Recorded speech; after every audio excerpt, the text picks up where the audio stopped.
Bonjour et bienvenue sur KTV en direct à la télévision, à la radio et sur les réseaux sociaux pour ce temps de parole en direct consacré à la situation actuelle à Mayotte. Et pour en parler, on retrouve par Skype Estelle Youssoufa. Bonjour. Bonjour à tous. Bienvenue. Merci de nous avoir aussitôt. Oui, c'est vrai que pour vous, il est tôt. Merci de vous être levé pour une chose importante, évidemment. Mayotte, on l'a dit dans ce journal, le taux de positivité augmente. On est à 30%. Les cas explosent à Mayotte. C'est inquiétant. Quel est votre avis là-dessus, Estelle ? Nous, on est consternés par la gestion de la crise sanitaire. Je rappelle quand même que les autorités scientifiques sud-africaines ont lancé l'alerte en novembre. Les autorités politiques officielles, le président Ramaphosa a lancé l'alerte fin décembre avec l'Organisation mondiale de la santé. Selon les déclarations de Dominique Voynet, elle a lancé une alerte à Paris à son retour de vacances début janvier, parce qu'il faut quand même pas trop se hâter dans une course contre la montre. Et on a perdu un mois avant de déclarer le confinement. Et selon toutes les informations qui sortent du CHM, on est maintenant en plein mur épidémique et ça va durer encore au minimum 3 semaines. On est consterné parce que je pense que je vous écoutais faire la revue de presse en déplorant qu'on parle de Mayotte au niveau national. Ben, c'est la seule manière qu'on a d'obtenir un petit peu d'aide, un peu de secours pour assister et renforcer les soignants qui se battent, qui sont en première ligne à Mayotte, qui font face à l'épidémie depuis plus d'1 an, avec des tout petits moyens, parce qu'il ne faut pas quand même continuer à avaler la soupe officielle qu'on nous sert. Je rappelle quand même qu'au début de l'épidémie l'année dernière, Madame Voynet avait dit fièrement qu'il y aurait 42 lits en réanimation au plus haut. Et ben on n'y est toujours pas, alors que là on est dans une crise épidémique qui est plus importante que l'année dernière. Nos équipes sont épuisées, les équipes de soignants, et maintenant toute la politique de l'ARS est vers des évacuations sanitaires pour envoyer à La Réunion et en métropole les patients qui sont dans les situations les plus difficiles. Mais en fait, les évacuations sanitaires, ce sont des choix, c'est-à-dire qu'il y a un comité et on décide qui peut être évacué. Qu'est-ce qui se passe pour celles et ceux qui ne peuvent pas être évacués ou quand il n'y a pas de place dans l'avion ? Donc toute cette politique de l'ARS, on en paye aujourd'hui le prix. La surmortalité à Mayotte, c'est 40% par rapport à 2019, c'est 40% de personnes qui meurent en plus à Mayotte, et il va falloir que l'ARS et la préfecture s'expliquent. Parce que Mayotte est en train de mourir. On meurt trop à Mayotte et c'est un échec pour la santé publique. Mais le souci, Estelle, et Dominique Voynet l'a dit, elle prenait le confinement et malgré le confinement, elle le dit, mais les gens ne restent pas chez eux. Alors on met souvent la faute sur la préfecture, on met la faute souvent sur l'ARS, mais là, est-ce que c'est pas aussi la faute des Mahorais ? Parce qu'on voit les gens qui sont dehors, qui circulent, le confinement n'est pas vraiment respecté. Pas entendre ce discours, je ne peux pas entendre ce discours. Je n'ai jamais entendu ailleurs que dans la bouche des autorités, que ce soit de Madame Voynet ou de Monsieur Colombet, ce discours qui blâme la population. Excusez-moi, mais en métropole comme ailleurs dans le monde, les populations ne sont pas auto-confinées. Elles font pas preuve d'une discipline dingue, elles font preuve de sanctions. Elles subissent les sanctions et c'est ça qui permet le confinement. Quant à Mayotte, les autorités qui sont données aux forces de l'ordre, c'est de ne contrôler que les personnes qui sont en voiture, alors qu'il y a des centaines de passants à pied. Quel est le message qu'envoient les autorités ? Les autorités qui ont passé des mois, les autorités qui ont passé des mois à expliquer qu'il n'y aurait pas de confinement parce que c'était trop difficile pour les plus pauvres. Comme si le virus se préoccupait de savoir quel était votre niveau de vie.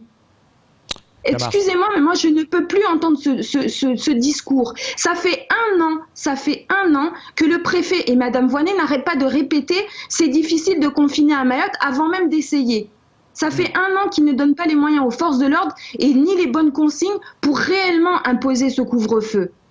Alors Estelle, pour rester en tout cas dans cette crise sanitaire, pour rester dans cette crise sanitaire. On a vu en tout cas le nombre de Kwassa augmenter pendant ces confinements, pendant cette crise sanitaire. On nous avait parlé de renforcer les moyens, notamment pour empêcher le variant sud-africain de rentrer encore un peu plus à Mayotte. On nous avait parlé de l'arrivée donc d'un bâtiment militaire, donc de la marine, qui pourrait se poster au large d'Omzamboro. Vous en pensez quoi aujourd'hui quand vous voyez le nombre de Kwassa qui rentrent tous les jours?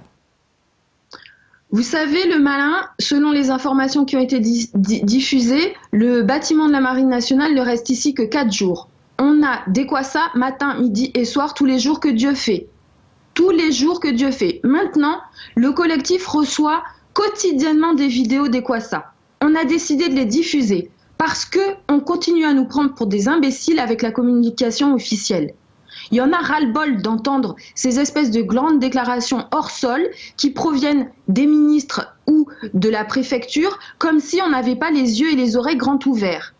On nous prend pour qui? Les Kwassa rentrent chargés de personnes, de biens volés, de trafic en tout genre, de personnes qui n'ont pas les tests PCR, qui sont malades. Il y a même des Kwassa sanitaires maintenant, c'est le terme à la mode, avant les Kwassa écoles et que sais-je encore, parce qu'on trouve que c'est normal de laisser avoir une passoire à la place d'une frontière, alors que le discours officiel qui est porté par le chef de l'État est de dire qu'il faut créer une bulle sanitaire en France et de fermer les frontières. À Mayotte, c'est pas le cas. C'est comme ça qu'est arrivé le variant sud-africain. Il est arrivé par Kwassa de Moélie, parce que les Moéliens sont allés jouer un match de foot en Afrique du Sud.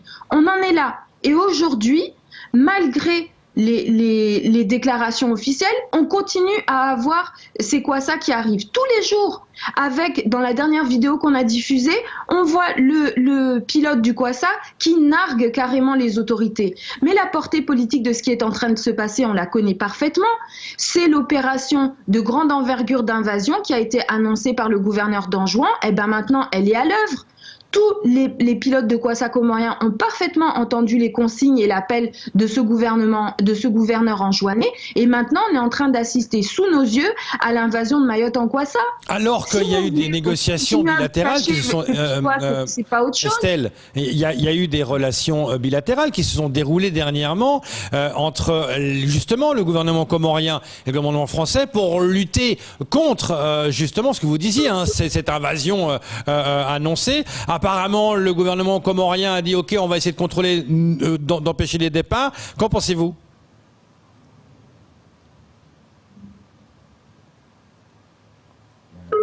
Vous avez entendu? J'ai entendu un mot sur 3, mais je pense que un mot sur 3. Oui, c'était par rapport au bilatéral entre le gouvernement comorien et le gouvernement de Mayotte, où le gouvernement français, par rapport justement à ces départs de Kwassa depuis les Comores, et le gouvernement comorien qui semblerait avoir accepté de jouer le jeu, l'éternel problème, de pouvoir empêcher le départ des Kwassa des Comores. Non, l'éternel problème, c'est le Quai d'Orsay. L'éternel problème, c'est Paris qui continue à croire des paroles d'ivrogne. Quand on entend les autorités comoriennes qui ont signé les documents en juillet 2019, ce sont les mêmes qui ont refermé les frontières, ce sont les mêmes qui laissent les Kwassa continuer à passer et qui les encouragent. Donc si vous voulez participer à cette farce et continuer à vous mentir au plus haut niveau, ça vous regarde. Mais pour Mayotte, c'est une catastrophe. Et on est en train, nous, d'en payer le prix. On est en train, à Mayotte, de mourir de cette politique qui est décidée par nos diplomates et par Paris. Ça devient insupportable. Alors qu'est-ce qu'il faudrait faire, Estelle? Qu'est-ce qu'il faudrait faire, Estelle, maintenant pour empêcher tout ça? De financer les Comores, pardon. Mais les Comores, c'est un État qui ne vit que grâce à Paris. Tout l'argent des trafics transite par la Banque de France. Si on veut réellement arrêter ces Kwassa, il faut arrêter de transférer le matériel qui sert à construire les Kwassa par le port de Longoni. Si Paris est réellement sérieux pour lutter contre le trafic humain, il saisit les biens financiers et les biens physiques de tous les binationaux comoriens des autorités qui participent à ce trafic et qui sont connus, qui ont pignon sur rue. Nous, on attend des sanctions financières, la déchéance de nationalité contre les autorités comoriennes qui participent et qui promeuvent ce trafic humain. Il faut arrêter de pipoter. excusez-moi l'expression, mais on nous prend pour des imbéciles. Quand nos parlementaires nous sortent subitement qu'ils ont sorti une lettre qui n'est pas publique, alors que l'un d'entre eux préside le groupe d'amitié France-Comores et obtient une aide supplémentaire pour les Comores, c'est quoi? Quelle est la sanction contre les Comores quand elle ne respecte pas la République des Comores, quand elle ne respecte pas sa parole donnée? Je vous rappelle qu'il y a un accord international, il y a une signature. Normalement, c'est quoi ça? Ne devrait plus arriver. On a déjà entendu à de nombreuses reprises les autorités comoriennes nous promettre la main sur le cœur la même chose. Moi, ces paroles ne me font ni chaud ni froid, on observe les faits. Les faits, c'est qu'il y a de plus en plus de Kwassa, de plus en plus de Comoriens, et un discours officiel qui continue à dire que Mayotte est comorienne et qu'il faut coloniser notre île. Eh ben, on est dedans. Donc quand on entend Madame Voynet nous dire qu'il faut aider les Comores et participer sanitairement alors qu'ils nous envoient déjà leurs malades et qu'ils ne respectent aucune de leurs paroles, on se demande si on n'est pas les dindons de la farce. Mayotte est toujours en train de payer et de financer ceux qui sont en train de la tuer. C'est gravissime quand même. Faut arrêter de participer à cet énorme mensonge collectif. On dirait que c'est de la pensée magique, que les gens sont en train de regarder les choses et de dire non, là le vert bleu est bien rouge, je vous assure que oui, ces Comoriens vont tenir. Pourquoi est-ce que les Comoriens continueraient, changeraient d'avis et décideraient de mettre fin à la colonisation? Pour le moment, ils sont récompensés par Paris. Pour le moment, on a un chef qui met en place des aides alimentaires pour aller financer l'aide alimentaire dans les bidonvilles. Et on l'a soulevé. Ce matin, le collectif on a mis la main sur les documents d'aide. Et cette aide humanitaire, qui est une aide aux plus démunis, une aide européenne, normalement se fait sans condition. Sans condition. Et ben le contrat que propose la préfecture au maire, à Mlésie et à la Croix-Rouge exclut tous les bénéficiaires des aides sociales. Ça veut dire qu'on exclut les Français de cette aide. Ça veut dire qu'on destine uniquement cette aide humanitaire, cette aide alimentaire, on la destine uniquement aux Comoriens. Donc expliquez-moi comment est-ce que vous avez la préfecture de Mayotte qui finance et qui aide à aller alimenter les gens qui sont dans les bidonvilles. Nous, on l'a dit, on le répète, les bidonvilles ont vocation à être détruits complètement et les personnes qui sont en situation irrégulière doivent être expulsées définitivement de Mayotte. La préfecture, les autorités prennent une responsabilité qu'elles ne peuvent pas et qu'elles ne doivent pas assumer. Ces populations sont en danger, elles ne peuvent pas rester là. Et je vais vous dire, quand on voit que les mêmes personnes qui sont en train de nous bassiner avec leur aide humanitaire et qu'il faut venir en aide aux plus pauvres à Mayotte, quand il faut venir en aide à ceux qui souffrent, qui sont en train de nous saouler, parce qu'il n'y a pas d'autre terme avec les clandestins, quand on est à 40% de surmortalité à Mayotte, quand on perd tous nos vieux, quand on perd tous les plus vulnérables et mahorais, il n'y a plus personne. Alors Estelle, vous êtes actuellement, en tout cas le collectif, de préparer un spot pour faire passer des messages, notamment concernant aujourd'hui cette crise sanitaire. Parlez-nous un peu de ce spot, quand est-ce qu'il sortira? Est-ce qu'il est en mahorais, en kibushi ou en français? Alors le spot sera en mahorais. On le diffusera. On a eu la formidable Nasrati, qui est une humoriste mahoraise qui fait fureur sur les réseaux, qui a accepté de travailler avec nous. Et on diffusera ça parce qu'on pense que les messages de prévention sont nuls. Hein. Ceux de l'ARS, ils sont nuls, ils sont toujours en retard, ils ne parlent pas aux gens, alors qu'on voit que tous les médias, toutes les autorités font preuve d'inventivité pour aller au plus près des plus jeunes, de tous les publics pour leur parler et expliquer les mesures de prévention. Nous, on se farcit matin, midi et soir Madame Voynet qui verrouille toute la communication. Je rappelle que c'est la seule ARS de France qui fait ça. Hein. C'est la seule directrice d'ARS de France qui fait sa communication et qui empêche les soignants de parler publiquement. Il faut quand même être clair et comprendre pourquoi est-ce que ça soulève un problème. Ça soulève un problème parce que comme cette parole de l'ARS est vidée de son sens et que la population n'a plus confiance en elle, il faut trouver d'autres personnes pour porter cette parole. C'est extrêmement important. C'est pas une question partisane, c'est pas une question politique, c'est pas une question d'ego, c'est une question de vie ou de mort. Donc à un moment, il va falloir que l'ARS se remette en question. Quand on est avec une flambée épidémique du Covid, quand on est avec la dengue qui continue à tuer à Mayotte, l'ARS, elle est en échec à Mayotte.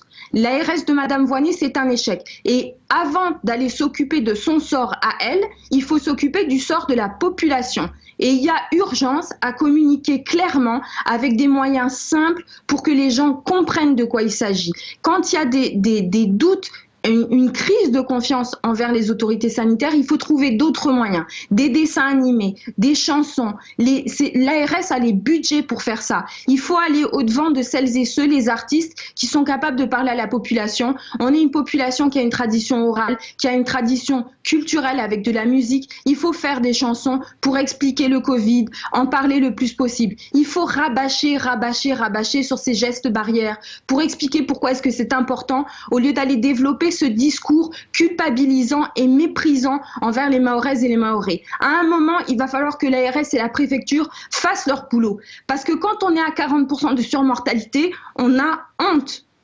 On a honte pour l'ARS et pour la préfecture. Là, il y a une faillite de l'obligation légale de protéger la population. Il y a une faillite du respect des droits fondamentaux à la vie qu'ont les Mahorais.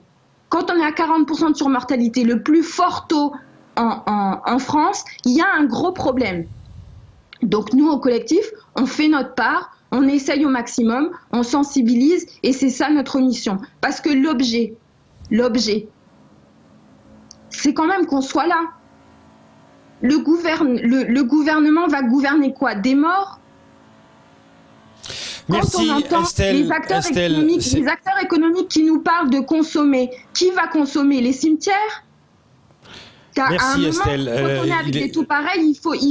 Je ne sais pas si elle nous entend, Estelle Youssouffa. Merci beaucoup d'être intervenue. Mais l'heure, c'est l'heure. Il est 7h54. C'est tout pour ce temps de parole. Tout de suite, la suite de vos programmes.